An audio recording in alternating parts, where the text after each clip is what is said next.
गणपति बाप्पा मंगल मूर्ति, गणपति बाप्पा मंगल मूर्ति, मोरया रे बाप्पा। कहते हैं सच्चाई और भलाई का जमाना नहीं रहा, पर समाज में कुछ लोग ऐसे भी हैं जो इन बातों को बिल्कुल नहीं मानते।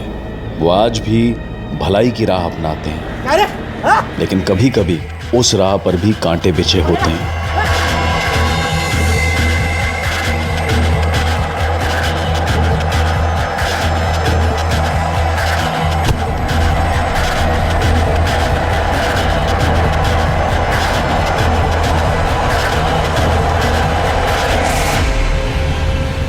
भर पूरा जल्दी भर। हाँ चल ले पी। नाटक मत कर रहे, पी रे। अरे नाटक मत कर।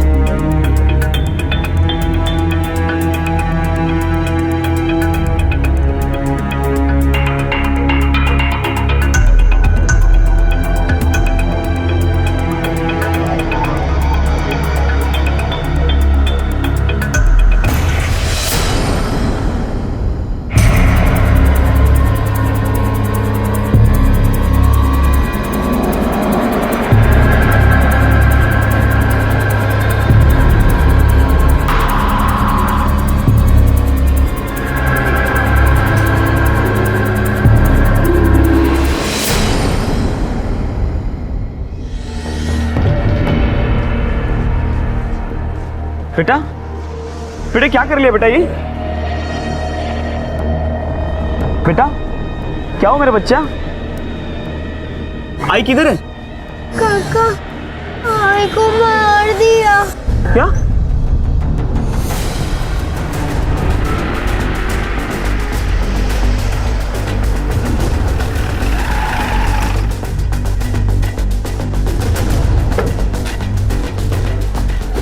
मैडम मरने वाली औरत का नाम सरिता चौहान है। उम्र लगभग 30-32 साल की है। मैडम ये हमारा खबरी है, राजेश चौहान, रिक्शा चलाता है और उसकी बीवी घर के अगले वाले हिस्से में दुकान चलाती थी। दोपहर के वक्त दुकान बंद रहती थी। मारा कैसे? पेट में छुरे से वार करके। ये कौन है? मैडम ये पड़ोसी है और उसके साथ जो बच्ची है वो राजेश चौहान की बेटी है। सबसे पहले उसने लाश को देखा था। आई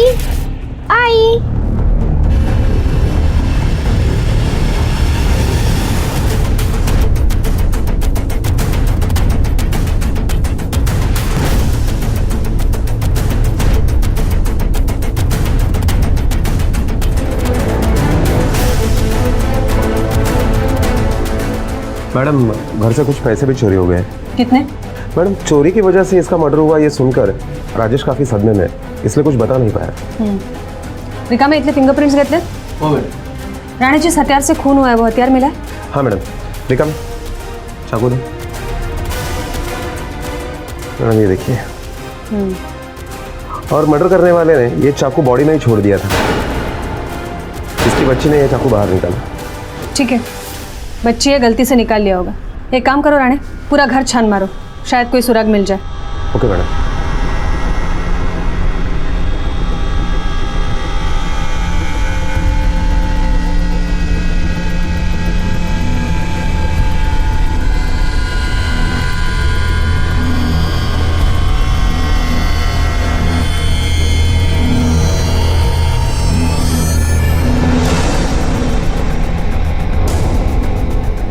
ये मूर्ति उठाओ जरा। ये भी, ये धूल के निशान से तो साफ पता चलता है ये मूर्तियां काफी दिनों से हिली नहीं है। अगर खून लूटपाट या चोरी के मकसद से होता तो ये चांदी की मूर्तियां वो जरूर ले जाता। उसने तो इन्हें हाथ तक नहीं लगाया है। मैडम ये भी तो हो सकता है कि वो यहाँ तक पहुँचा ही नहीं हो, किसी की आवाज़ सुनकर जो कुछ हाथ में लगा वो लेकर भाग गया होगा। हाँ हो सकता है। बॉडी पोस्टमार्टम के लिए भिजवा दो। Okay madam. चुप हो जा मेरा बेटा। तुम्हारा नाम? मनोहर शिंदे मैडम, मैं इधर बाजू में रहता हूँ। बेटा आप अपने पापा के पास जाओ। देखो ना मैडम, आप लोगों के लिए मैंने कितना काम किया। अब मालूम था कि एक दिन मेरे साथ ऐसा भी होगा। देखो घबराओ मत, जिसने भी खून किया है उसे सजा दिलवा कर रहेंगे हम। तुम बस अपना और अपनी बेटी का ख्याल रखना। और किसी भी चीज़ की ज़रूरत पड़े तो बताना, ठीक है?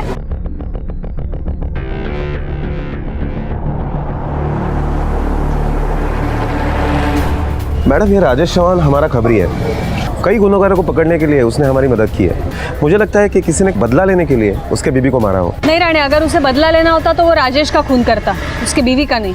एक काम करो, ये पड़ोसियों से पूछताछ करो और चेक करो ये सरिता कैसी औरत थी। Okay madam. मैडम, ये पड़ोसी है, कुछ बताना चाहता है। बोला। मैडम, एक दोपहर को 3:30 बजे की बात है। मैं सामान लेके घर पे जा रहा था, तभी मैंने एक औरत को सरिता ताई के घर से बाहर निकलते हुए देखा। अबे देख के चलना, कौन सी गाड़ी छूटी जा रही तेरी? अभी मेरे को पता नहीं था ना कि ऐसे कुछ मतलब होने वाला है। थैंक यू, आपने जो कुछ भी देखा हमें बताया। अगर आप सब लोग इसी तरह आगे बढ़ के पुलिस की मदद करेंगे तो क्राइम रेट ऐसे ही कम हो जाएगा। हाँ मैडम। मैडम, एक रिक्वेस्ट है। कहिए। मेरे घर पे गणपति बप्पा आए हैं, अगर आप सब लोग अगर आके दर्शन कर ले तो मुझे बहुत अच्छा लगेगा। ठीक है।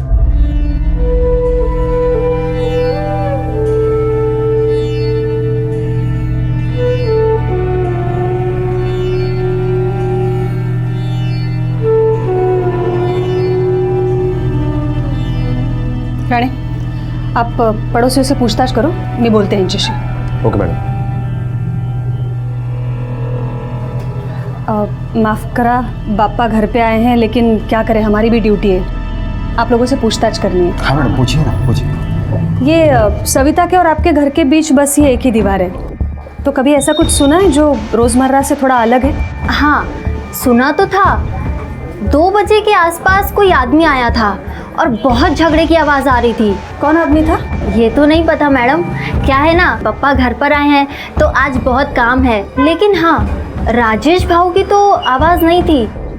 कोई आदमी था जो पैसों को लेकर झगड़ा कर रहा था। ये इस तरह के झगड़े पहले भी कभी हुए हैं क्या? मैडम, रोज़ मचमच होती थी सरिता ताई और भाऊ के बीच में, और सरिता ताई को किसी के भी फटे में टांग डालने की आदत थी, और भाऊ को ये सब पसंद नहीं था। मैडम, मतलब मैं समझा नहीं। मुसीबत में फंसने वाले आदमी को अपने जितना तकलीफ नहीं होता जितना सरिता ताई को होता था। सब भूल के उसकी मदद को जाती थी। अरे तेरे को समाज सेवा का भूत सवार है, काय को मनोज और राबिया के बीच में पड़ती है?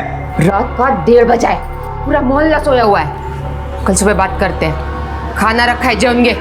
मेरे को अभी बात करने का तेरे सो, मेरी नींद खराब करके तू चैन से सोएगी? मेरे को जो ठीक लगा मैंने वो किया। समझ जा, आखिरी बार समझा रहा हूँ, वरना तेरे इस हीरोपंती के चक्कर में लेने के देने पड़ जाएंगे। मैं सिर्फ गलत बात के खिलाफ बोली, बाकी कुछ नहीं। क्या रे, क्या हल्ला कर रहे हो? रात का 1:30 बज रहा है, तुमको सोने का नहीं तो दूसरे को तो सोने दो। अच्छा, ये मनोज और राबिया कौन है? क्या बोलने का साहब, इधर अच्छी लोग के बस्ती में 2-4 बार वाली भी है। सरिता ताई हमेशा उनकी साइड लेती थी। जिस दिन झगड़ा हुआ मैं उधर ही थी उनकी दुकान पे। ये बार वाली में से ही एक का झगड़ा हुआ, वो मनोज से। ताई, मेरी अम्मी बहुत बीमार है। ताई 100 का रिचार्ज कर देना, जैसे मेरा पैसा आएगा ना तुरंत वापस कर दूंगी मैं तुझे। जेव्हा येतील पैसे तब देना। हाँ, ये ले, कर ले। थैंक यू ताई, थैंक यू। ए, दिखता नहीं है तेरे को? आंखें नहीं है क्या? अरे इतना मासूम बन रही है जैसे किसी को पता ही नहीं तू बार वाली है। हाँ, हूँ मैं बार वाली, नाचती हूँ बार में। तेरे को क्या? तू कौन है? जब देखो तब कुत्ते की तरह जीभ निकाल के लड़कियों को ताड़ता रहता सारा दिन साला। उधर बार में ठुमका लगाती है और इधर सती सावित्री बन रही है तू। हाँ, ज्यादा मत बोल, समझा? ए, तू ज्यादा मत बोल, तू ज्यादा मत बोल। तू ज्यादा बोल रही है। बाहर वाले तो तेरे वास्ते खड़ी है, कौन बोला तेरे को? और तू क्या है, दूध का धुला हुआ है, हैं? सबको मालूम है सारा दिन लड़कियों को ताड़ता रहता है यहाँ। ए चुप है ढीले, अपने औकात में रहे। ए तू क्यों ज्यादा बोलती है? तू क्या मनिया? चुप चुप कर। तुझ्या आई बापा ने हेड शिकवलं का रे तुला? लड़के के साथ ऐसे बर्ताव करते हैं क्या? काकू तो मेरे को काय को बोल रही है, इस नाचने वाली की वजह से।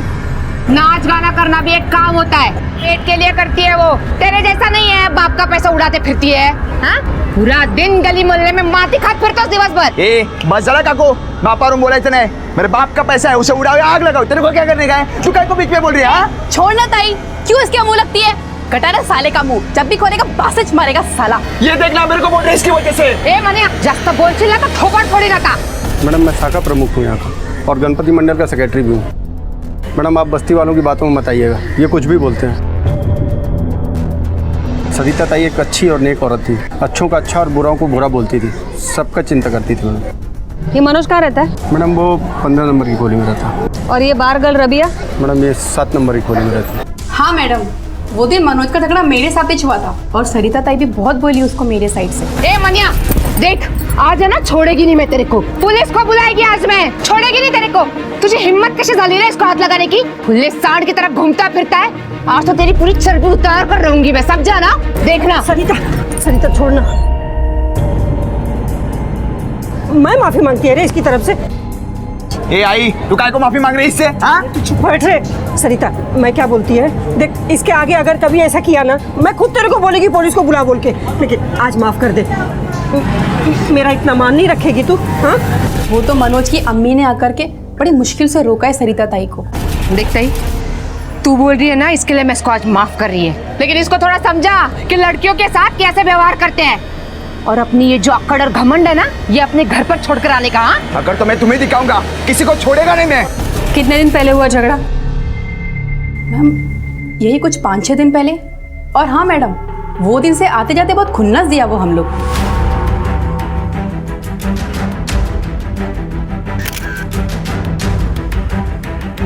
साहब मेरा मनोज ना आज ही इधर से गया। वो कल क्या है ना, उसके दोस्त की शादी है।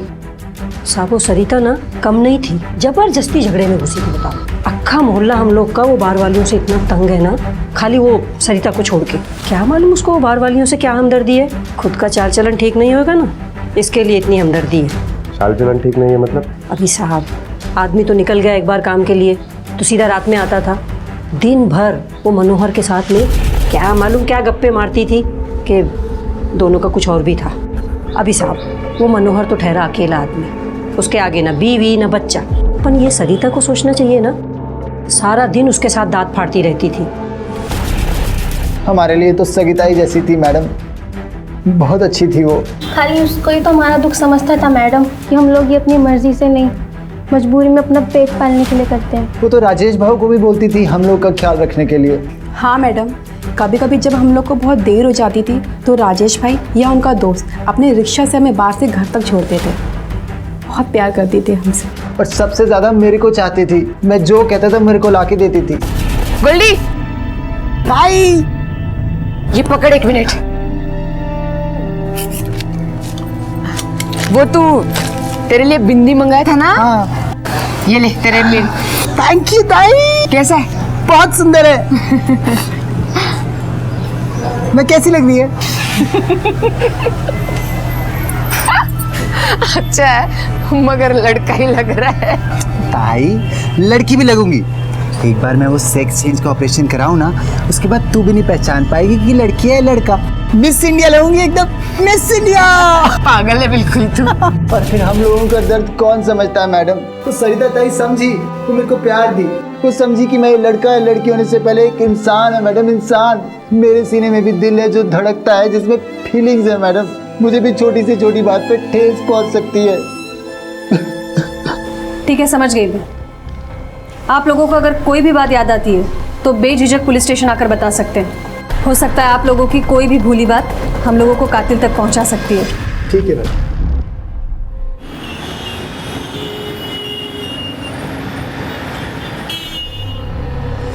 मैडम ये मनोज का फ़ोन लगातार स्विच ऑफ आ रहा है। हो सकता है कि उसकी माँ ने हमें झूठ बोला हो मनोहर और सरिता के अफेयर के बारे में, ताकि हम गुमराह हो जाए और मनोज को भूल जाए। हो सकता है, लेकिन हमें क्रॉस चेक तो करना पड़ेगा। रानी एक काम करो, ये मनोहर को और राजेश को पुलिस स्टेशन बुलवाओ और राजेश से कहना अपनी बेटी को साथ में लेके आए। Okay madam. ये सरिता का कॉल रिकॉर्ड मंगवाओ, मनोज का नंबर भी ट्रेस करो, देखते कब तक बचता है हमसे। नेकी कर दरिया में डाल, इस कहावत को एकदम पलट दिया गया है। और बड़ी बात नहीं होगी अगर आज के ज़माने में नेकी करने वाले को ही दरिया में डाल दिया जाए, उसे मुसीबत समझा जाए। कम से कम सरिता के केस में तो यही देखने को मिल रहा था। ना सिर्फ पूरा मोहल्ला बल्कि उसका पति भी उसका विरोध कर रहा था। क्या सरिता की नेकी ही उसे ले डूबी थी? क्या वाकई में बार गर्ल्स के दुख दर्द को समझने की कोशिश ने ही उसकी जान ली थी? या ये सिर्फ सिक्के का एक पहलू था जो नज़र के सामने था और असली वजह सिक्के की दूसरी तरफ थी? क्या कुछ और ही था सरिता के कत्ल का सच? रानी 1.5 दिन का गणपति विसर्जन है तो ज़्यादा भीड़ नहीं होगी, फिर भी सावधानी बरतो। आधा रोड ट्रैफिक के लिए रखो, आधा रोड विसर्जन के लिए रखो। कहीं पर भी कोई भी कार्रवाई करने की जरूरत पड़े तो लोगों के सेंटिमेंट्स को ध्यान में रखो। हाँ तुम यही बैठो, पाटिल मैडम मुलीला घेऊन आते हैं और वो एनजीओ वाली मैडम को भी अंदर भेजो। चलो।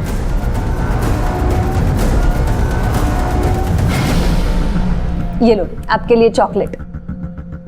अच्छा बेटा, अभी हमें ये बताओ, आपके आई बाबा के बीच में कभी झगड़ा होता था? मेरे को अभी बात करने का तेरे सो आखिरी बार समझा रहा हूँ, समझ जा। तो बाबा मारते थे आई को?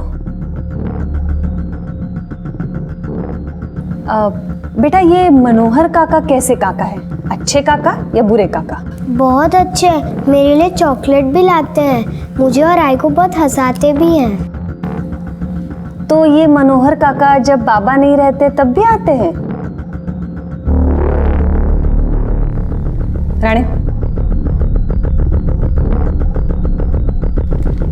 बेटा ये आपकी हैंडराइटिंग है? ये नंबर आपने क्यों लिखा था? आपको पता है किसका नंबर है ये? एक दिन एक फोन आया था, आई बहुत डर गई थी, आई बहुत रो रही थी। नहीं नहीं मुझे पता नहीं। हाँ लेकिन वो मैं नहीं बाबा, मुझे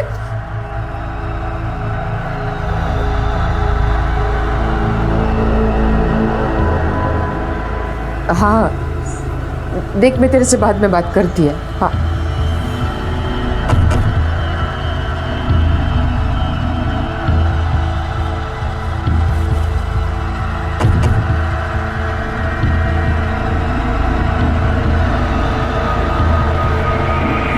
मैंने ये नंबर बाबा को देने के लिए लिखा था, फिर मैं खेलने गई और भूल गई।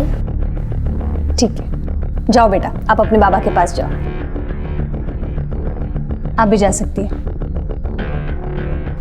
राणे, पता करो ये नंबर किसका है और वो मनोहर को बुलाओ। Okay ma'am.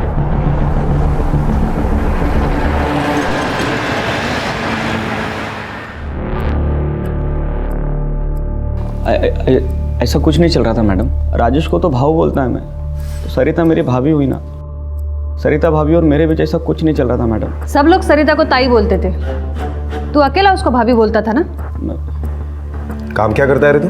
साहब वो आइसक्रीम की फैक्ट्री में काम करता है। मैं कभी कभी शाखा का काम भी संभालता है। मेरी शाम की शिफ्ट होती है साहब, तो दोपहर में कभी कभी ईशा आती थी खोली पे, यानी मैं भी उनके घर पे जाता था चाय पानी को। माँ कसम पर मैंने ऐसा कुछ नहीं किया साहब। फोन दे। क्या हो मैडम? फोन दे, देखने दे सरिता का नंबर क्या नाम से सेव किया है।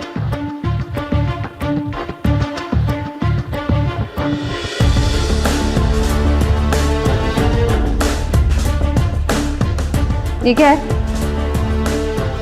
ये फोटो ईशा ने निकाला था मैडम, उसने सेव किया था फोन में। सरिता को भाभी बुलाता था ना, तो उसका नंबर सिर्फ सरिता नाम से क्यों सेव है?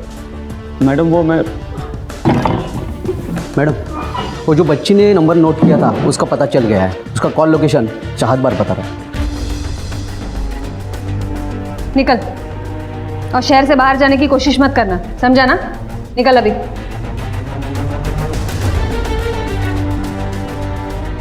मैडम सरिता को तो बारगल से सिंपैथी थी, तो उनके फोन से वो रोएगी क्यों?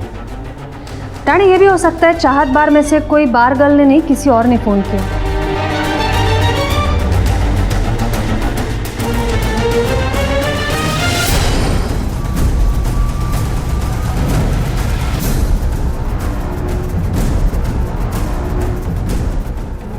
ये कौन है? क्या नाम है इसका?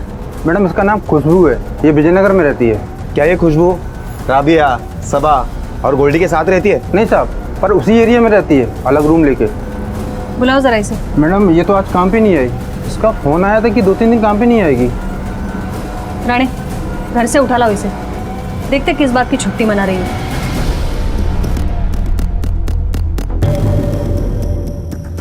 5 सितंबर को शाम 4 बजे तुमने सरिता को फ़ोन किया था? हाँ मैडम, मैं सरिता ताई को फ़ोन की थी। वो मेरे को दूसरा कोहली पे शिफ्ट करने का था ना मैडम, इसलिए। और आपको तो मालूम ही है ना, हम जैसे लोगों को कोई भाड़े पे कमरा नहीं देता है, इसीलिए फ़ोन किया था। और जब फ़ोन किया था तो सरिता ताई थोड़ी परेशान सी लग रही थी। मेरे को ना खोली ढूंढने का है, तो आपका मदद का ज़रूरत पड़ेगा। देख मैं तेरे से बाद में बात करती है। हाँ तुम्हारी माँ और बहन कहाँ है? अम्मी तो घर पे होती है और छोटी बहन कॉलेज जाती है। कल तुम काम पर क्यों नहीं गई थी? वो साहब थोड़ी मेरी तबीयत ठीक नहीं है। तो तुम्हारे कान को क्या हुआ है? कुछ नहीं मैडम, कुछ नहीं, बस। ओढ़नी बाजूला क्या जरा।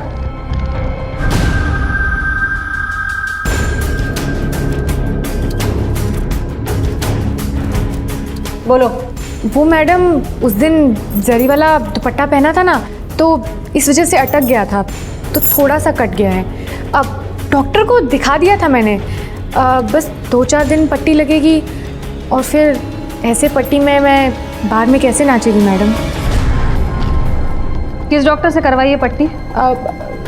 वो मेरे घर के बाजू में ही है अस्पताल, वहाँ से। रानी, ये खुशबू के घर के पास वाले क्लिनिक से पता करो कि वो वहाँ वाकई गई थी या नहीं गई थी। और हाँ, ये फोरेंसिक लैब से रिपोर्ट मंगवाओ तुरंत। हो सकता है सरिता के कपड़ों पर उसके खून के अलावा किसी और का भी खून मिले। जगदीश का कहना था कि सरिता के घर से कोई लड़की मुंह ढककर निकली थी। इसका मतलब है वो लड़की खुशबू है? मे भी, क्योंकि उसने जो कान फटने का बहाना किया है उस पर थोड़ा शक हो रहा है मुझे। मैडम, ये रहे सरिता के कॉल रिकॉर्ड्स। इसके मुताबिक खुशबू का कॉल लगभग 34 सेकंड का था। मतलब खुशबू ने जो हमें कहा वो सही था, और ईशा के मुताबिक कॉल काफी लंबा था। इसका मतलब है रानी, ये सरिता खुशबू के कॉल की वजह से नहीं, बल्कि उसके पहले जो कॉल आई थी उसके वजह से रोई है, क्योंकि ये कॉल कुछ 1-2 मिनट का नहीं, पूरे 12 मिनट का है। और ईशा ने हमें बताया भी था कि सरिता बात करते हुए अंदर चली गई थी। पॉसिबल है कि सरिता ने वो कॉल अंदर जाने के बाद कट किया हो और बाहर आते समय वो खुशबू के साथ बात कर रही हो। ईशा ने वही लंबा कॉल समझकर ये नंबर नोट किया हो। रानी, पता करो खुशबू से पहले किसने कॉल किया था, और मनोज के बारे में कोई इन्फॉर्मेशन मिलते ही मुझे बताओ। Okay madam.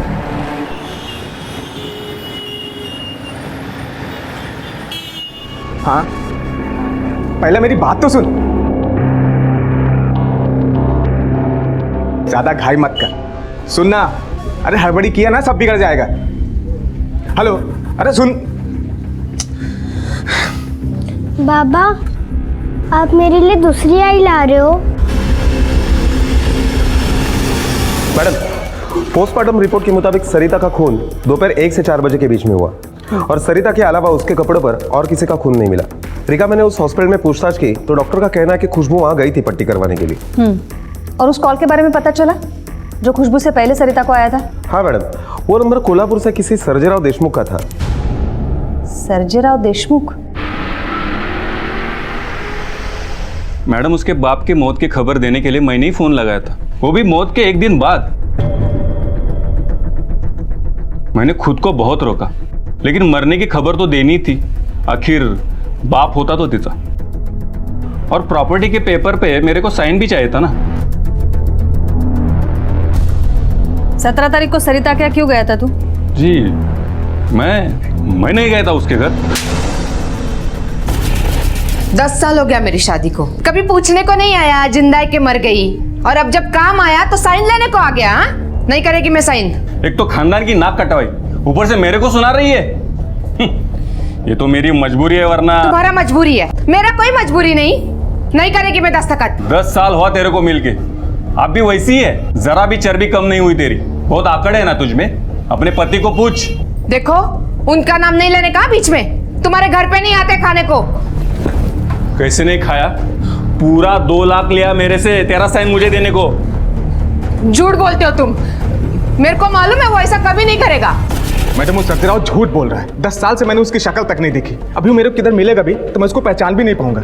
और मैडम, अभी मुझे आपसे मालूम पड़ा कि सरिता का बाप ऑफ हो गया करके। क्यों, सरिता ने नहीं बताया तुम्हें? नहीं बताया ना मैडम, पता नहीं मेरे को क्यों नहीं बोली। और मैडम, वो प्रॉपर्टी के 2 लाख रुपए के बारे में मेरे को कुछ भी नहीं पता, माँ कसम। मैडम, इन दोनों में से पक्का कोई ना कोई तो एक झूठ बोल रहा है। आपको क्या लगता है, ये सर्जेराव ने राजेश को साइन करने के 2 लाख रुपए दिए होंगे? ये राजेश के कॉल रिकॉर्ड्स मंगवाओ, सारी बात साफ हो जाएगी। अगर राजेश की एक बार भी सर्जेराव से बात हुई है तो ये राजेश झूठ बोल रहा है, और अगर नहीं हुई है तो सर्जेराव झूठ बोल रहा है। मैम, मनोज शर्मा का फोन वैसे भी ऑन हुआ है। उठा लो उसे।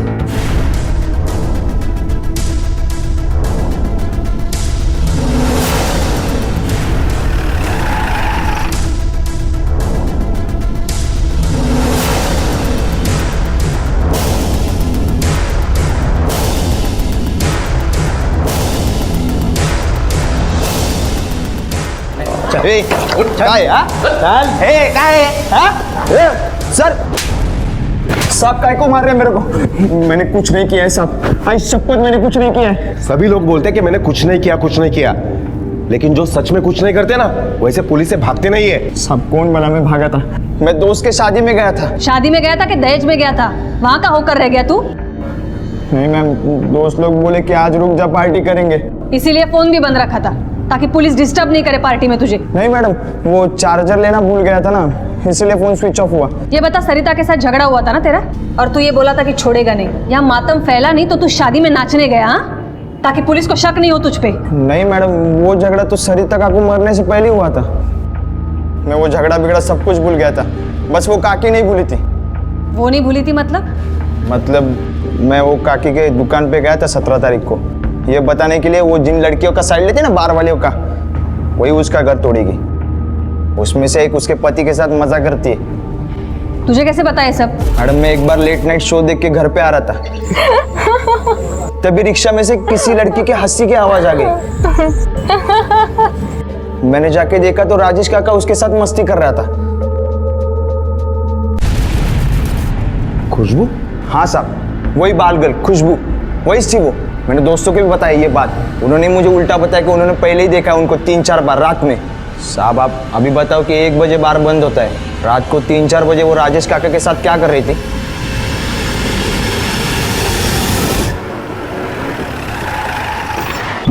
मैडम, राजेश फरार है। What? गणपति विसर्जन की वजह से मैं पूरी रात उसी के एरिया में ड्यूटी पर था। उस दरमियान लगभग 5 बार मैं उसके घर पर गया। आखिर में सुबह 5 बजे मैं उसके घर पर जाने के बाद देखा, तब तो वो घर पर भी नहीं लौटा था। उसकी बेटी ईशा कहाँ है? वो मनोहर के घर पर है। इसका मतलब सर्जेराव सच बोल रहा था कि राजेश को उसने 2 लाख रुपए देकर साइन किया है। इसी डर की वजह से राजेश भाग गया। रानी, हो सकता है ये खुशबू भी राजेश के साथ भाग गई हो? नहीं मैडम, वो यही है। हमारा कांस्टेबल उसके घर पर तैनात है। उसने बताया कि खुशबू लगभग रात को 1:30 बजे घर पर आई थी, लेकिन राजेश के रिक्शा से नहीं। मैडम, हमारा कांस्टेबल अभी भी खुशबू के घर के बाहर ही है। रानी, ये सब उलझता जा रहा है और इसे सुलझाने के लिए हमें शुरुआत से शुरू करना पड़ेगा। काम करो रानी, तुम वो क्लिनिक जाओ जहाँ से खुशबू ने अपना कान सिलवाया था, और वहाँ के सीसीटीवी फुटेज में वो ऑटो का नंबर ढूंढने की कोशिश करो जिससे खुशबू वहाँ आई थी। Okay madam. शिंदे, खुशबू और राजेश के कॉल रिकॉर्ड्स लेके आओ जल्दी।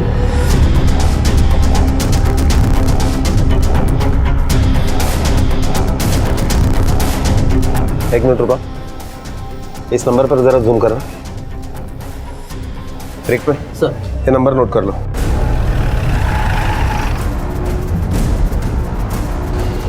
जरा। जी साहब। इस लड़की को तूने ही छोड़ा था? जी हाँ साहब। कहाँ से लिया था उसे? साहब वो विजयनगर से। सर पे दुपट्टा ओढ़ के बैठी थी साहब। मैंने उसको पूछा भी क्या हुआ, तो उसने अपना फटा हुआ कान दिखाया। फिर मैंने अपना रिक्शा भगाया साहब और उसे दवाखाने छोड़ दिया। हमें लेकर चल जहाँ से तूने उसे लिया था। ठीक है साहब। मैम, राजेश और खुशबू के कॉल रिकॉर्ड्स, दोनों के बीच में आउटगोइंग और इनकमिंग का कोई रिकॉर्ड नहीं है। लेकिन इस एक नंबर पे तो काफी कॉल किए खुशबू ने। पता करो ये नंबर किसका है। Yes ma'am. एक मिनट रुको, ये खुशबू का घर है क्या? उसने यहीं से रिक्शा ली थी? नहीं साहब, वहाँ से रिक्शा ली थी, वो उधर से, और वो घर से निकली थी। वो रास्ते में किसी से टकराई भी थी, फिर मेरे को आवाज़ दी, फिर वहीं से रिक्शा पकड़ी। मैडम, वो नंबर किसी मयंक चौबे के नाम पे रजिस्टर है, और मयंक चौबे और खुशबू इनका एड्रेस भी सेम है। हो सकता है ये दोनों बहनें हो। हाँ राणे, बोला। मैडम, ऑटो ड्राइवर ने कंफर्म किया है कि खुशबू उस दिन सरिता के ही घर से निकली थी, और हमारा कांस्टेबल जो खुशबू के ऊपर नजर रखे हुए था, उसने कहा है कि खुशबू अभी अभी मैटरनिटी क्लिनिक गई है। पता करो वहाँ क्यों गई है वो।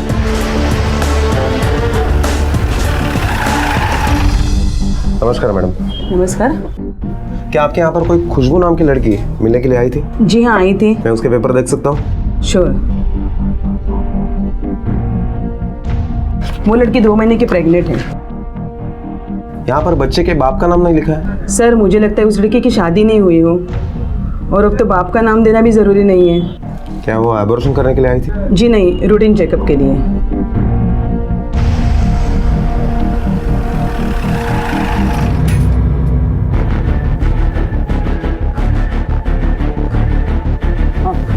क्या ये डांस बार दोपहर में भी चालू रहता है? हाँ साहब, लंच में भी लोगों को भूख लगती है तो आ जाते हैं डांस देखने। अच्छा, ये तुम्हारे बार में एक लड़की काम करती है खुशबू, उसका किसी के साथ लफड़ा है? नहीं साहब, हम में से तो ऐसा किसी को नहीं मालूम।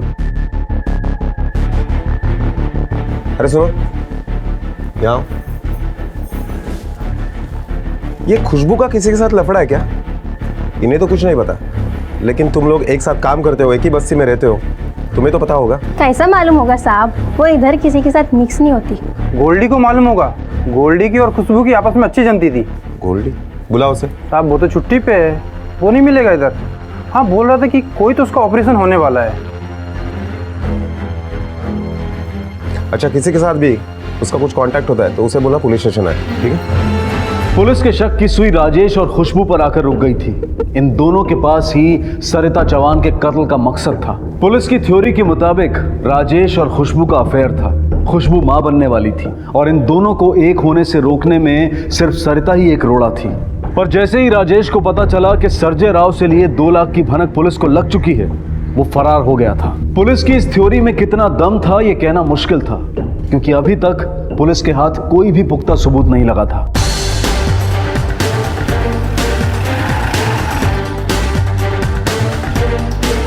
पुलिस काका, काका काका, आई भी चली गई, कल से बाबा भी घर पे नहीं आए, कहाँ है वो? बेटा, हम भी उन्हें ही ढूंढ रहे हैं। काका, आप उनको बता देना कि मैं उनका घर पे इंतजार कर रही हूँ। जैसे कुछ पता चलेगा ना, हम उन्हें जरूर बता देंगे। पुराने मैडम, यस सर। खुशबू को लेके आओ। आप क्या क्या खुशबू ने? वो तुम्हें हम अभी नहीं बता सकते। हाँ मैडम, मैं गई थी सरिता ताई से मिलने, लेकिन मैंने उसे नहीं मारा मैडम। मारने नहीं गई थी तो क्या ये बताने गई थी कि तुम्हारा उसके पति के साथ चक्कर चल रहा है? हाँ मैडम, यही बताने गई थी मैं वहां पे, और ये भी कि मैं राजेश के बच्चे की मां बनने वाली हूँ।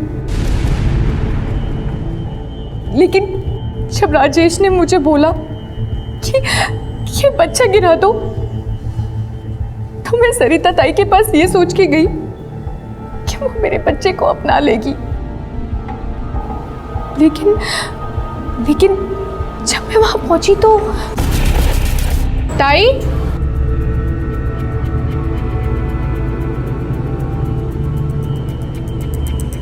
ताई,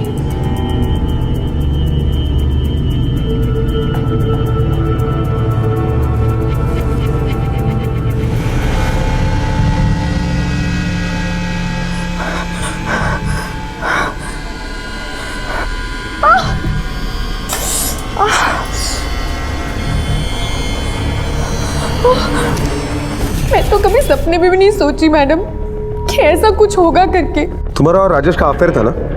फोन तो करती होगी तुम उससे। कौन से नंबर पर फोन करती थी? 4444144245। इस नंबर पर?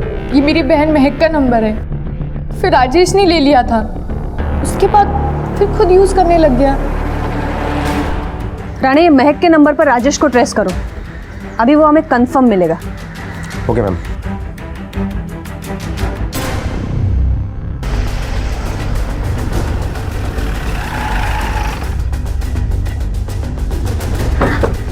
मैडम, देखकर तो यही लगता है कि ये प्लान मर्डर नहीं है। किसी ने राजेश को यहाँ पर बुलाया मिलने के लिए और फिर उसे मार डाला। और कुछ एविडेंस? हाँ मैडम, ये राजेश की रिक्शा के पास एक कान की बाली मिली। मैडम, मुझे लगता है कि खुशबू ने राजेश को मारा है। नहीं रानी, सरिता को मारकर खुशबू को फायदा हो सकता है, लेकिन राजेश को मार के कोई फायदा नहीं। और वैसे भी अपने सब कांस्टेबल 24 घंटे उस पर नजर रखे हुए हैं, वो कैसे और कहाँ यहाँ आके उसका खून करेगी? मैडम, राजेश के दूसरे नंबर के कॉल रिकॉर्ड्स मेल पर आ गए।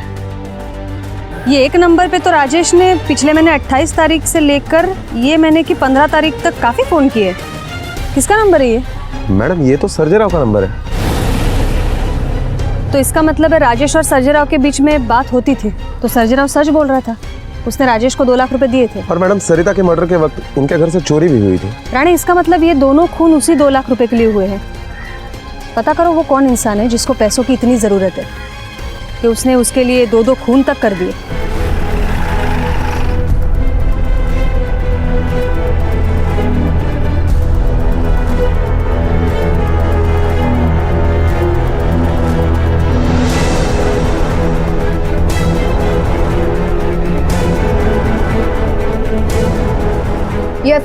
वो पेशेंट वार्ड नंबर 17 में एडमिट है।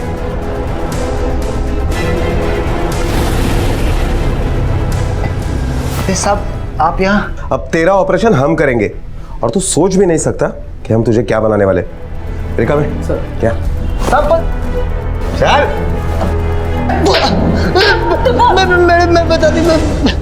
मैं बताती हाँ मैं ही मारी वो राजेश को। वो एक नंबर का चैप्टर आदमी था, बोले तो धोखेबाज कमीना आदमी। क्या धोखा दिया उसने तुझे? मैडम वो राजेश मेरे को सरिता ताई को मारने के लिए 3 लाख रुपए की सुपारी दिया था। बोला सरिता ताई को मारने के बाद कबाड़ में पैसा रखा होगा, वो ले जाना। गोल्डी, गोल्डी, आई मैं ऊपर हूँ।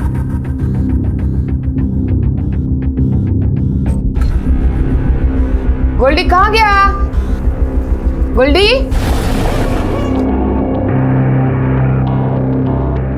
साहब उधर 1 रुपया नहीं था। मैडम वो मेरे साथ बहुत बड़ा धोखा किया।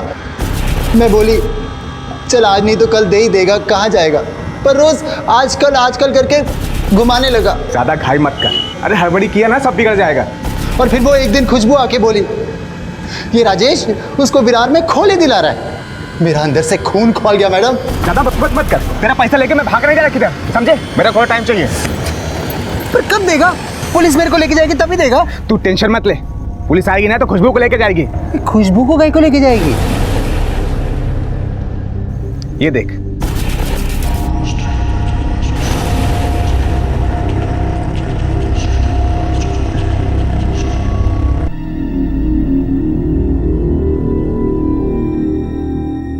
वो शानी आई थी वहां पे जब तू सरिता के मार के गया ना वहां से, उसके बाद। और पुलिस मेरे पे शक करेगी ना तो मैं बोल देगा कि मेरे को वहीं पड़ा मिला। बहुत ही चैप्टर आदमी निकला रे तू। पर तू ये सोचा कि अगर मैं पुलिस के पास जाके बोली तो? मैं पुलिस का खबरी हूँ, एक बार बोल दिया ना कि सुपारी खुशबू ने दिया था तेरे को, तो तू तो बस गया अंदर। इसलिए मेरे को काम धंधा करने दे, शांति रख, तेरा पैसा मैं दे दूंगा। चल इधर से भाग, निकल।